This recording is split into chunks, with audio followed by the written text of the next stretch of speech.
ರಾಜ್ಯ ಸಾರಿಗೆ ನೌಕರರು ಮಾಡಿದ ಹೋರಾಟಕ್ಕೆ ಕೊನೆಗೂ ಜಯ ಸಿಗುವ ಲಕ್ಷಣ ಕಾಣಿಸಿದೆ. ಶೀಘ್ರದಲ್ಲೇ ರಾಜ್ಯ ಸಾರಿಗೆ ನೌಕರರ ವೇತನ ಹೆಚ್ಚಳ ಮಾಡಲು ರಾಜ್ಯ ಸರ್ಕಾರ ಮುಂದಾಗಿದೆ. ಸಾರಿಗೆ ನೌಕರರ ವೇತನ ಹೆಚ್ಚಳದ ಸಾಧಕ ಬಾಧಕಗಳ ಬಗ್ಗೆ ಚರ್ಚಿಸಲು ಕೆಎಸ್ಆರ್ಟಿಸಿ ವ್ಯವಸ್ಥಾಪಕ ನಿರ್ದೇಶಕರಾದ ಅಕ್ರಂ ಪಾಷಾ ನೇತೃತ್ವದಲ್ಲಿ ಮಹತ್ವದ ಸಭೆ ಕರೆಯಲಾಗಿದೆ. ಏಪ್ರಿಲ್ 6ರಂದು ನೌಕರರ ಸಂಘಟನೆಗಳ ಪದಾಧಿಕಾರಿಗಳೊಂದಿಗೆ ಎಂಡಿ ಸಮಾಲೋಚನೆ ನಡೆಸಲಿದ್ದು, ಅಂದೇ ಸಾರಿಗೆ ನೌಕರರ ವೇತನ ಹೆಚ್ಚಳದ ಮಹತ್ವದ ನಿರ್ಧಾರ ಕೈಗೊಳ್ಳುವ ಸಾಧ್ಯತೆ ಇದೆ.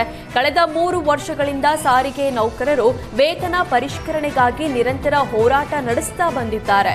2024ರ ಜನವರಿಯಿಂದ ಅನ್ವಯವಾಗುವಂತೆ ವೇತನ ಹೆಚ್ಚಳ, 38 ತಿಂಗಳ ಹಿಂಬಾಕಿ ಪಾವತಿಸುವಂತೆ ನೌಕರರು ಪಟ್ಟು ಹಿಡಿದಿದ್ರು. ಇದೀಗ ನೌಕರರ ತೀವ್ರ ಒತ್ತಡಕ್ಕೆ ಮಣಿದಿರುವ ಸರ್ಕಾರ ಈ ಬಾರಿ ಅವರ ಬೇಡಿಕೆಗೆ ಪೂರಕವಾಗಿ ಸ್ಪಂದಿಸುವ ನಿರೀಕ್ಷೆ ಇದೆ.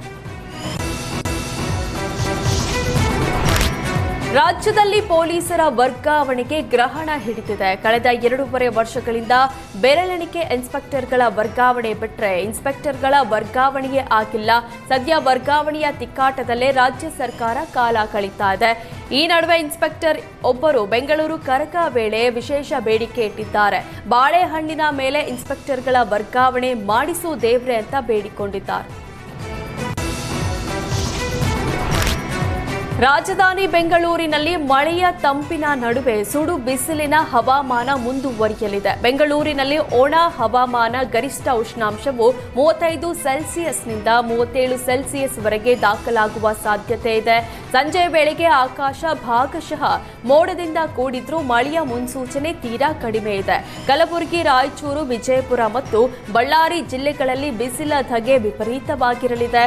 ಇಲ್ಲಿನ ಕೆಲವು ಭಾಗಗಳಲ್ಲಿ ಉಷ್ಣಾಂಶವು 41 ಸೆಲ್ಸಿಯಸ್ ದಾಟುವ ಸಾಧ್ಯತೆ ಇದ್ದು, ಮಧ್ಯಾಹ್ನದ ವೇಳೆ ಬಿಸಿ ಗಾಳಿ ಬೀಸುವ ಮುನ್ಸೂಚನೆಯನ್ನ ಹವಾಮಾನ ಇಲಾಖೆ ನೀಡಿದೆ.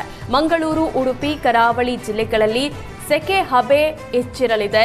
ಮಲೆನಾಡಿನ ಶಿವಮೊಗ್ಗ ಮತ್ತು ಚಿಕ್ಕಮಗಳೂರು ಜಿಲ್ಲೆಗಳ ಕೆಲವು ಭಾಗಗಳಲ್ಲಿ ಮೋಡ ಕವಿದ ವಾತಾವರಣ ಇರಲಿದೆ. ವಾಣಿಜ್ಯ ಸಿಲಿಂಡರ್ ದರ ಏರಿಕೆ ಬೆನ್ನಲ್ಲೇ ಹೋಟೆಲ್ಗಳ ಊಟ ತಿಂಡಿ ಬೆಲೆಯೂ ದುಬಾರಿಯಾಗಿದೆ. ಒಂದೇ ತಿಂಗಳ ಅವಧಿಯಲ್ಲಿ ಸಿಲಿಂಡರ್ ದರ 497 ಹೆಚ್ಚಳವಾಗಿದೆ. ಹೀಗಾಗಿ ಅನಿವಾರ್ಯವಾಗಿ ಹೋಟೆಲ್ ಮಾಲೀಕರು ದರ ಏರಿಕೆ ಮಾಡಲು ಮುಂದಾಗಿದ್ದಾರೆ. ನಿನ್ನೆಯಿಂದ ವಿದ್ಯುತ್, ನೀರಿನ ದರ, ಟೋಲ್ ದರ, ದಿನಬಳಕೆ ವಸ್ತುಗಳ ದರ ಹೆಚ್ಚಳ ಹಿನ್ನೆಲೆ ಕಾಫಿ, ಟೀ, ಊಟ ತಿಂಡಿ ದರ ಜಾಸ್ತಿಯಾಗಿದೆ. ಊಟದ ದರ 10 ರಿಂದ 20 ರೂಪಾಯಿವರೆಗೆ ಹೆಚ್ಚಿಸಲಾಗಿದೆ.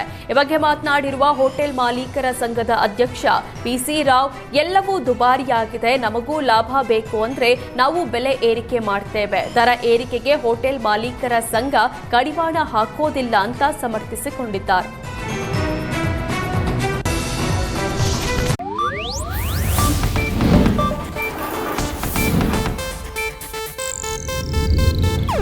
ಇದು ಏಷ್ಯಾನೆಟ್ ನ್ಯೂಸ್ ನೆಟ್ವರ್ಕ್ ಪ್ರಸ್ತುತಿ.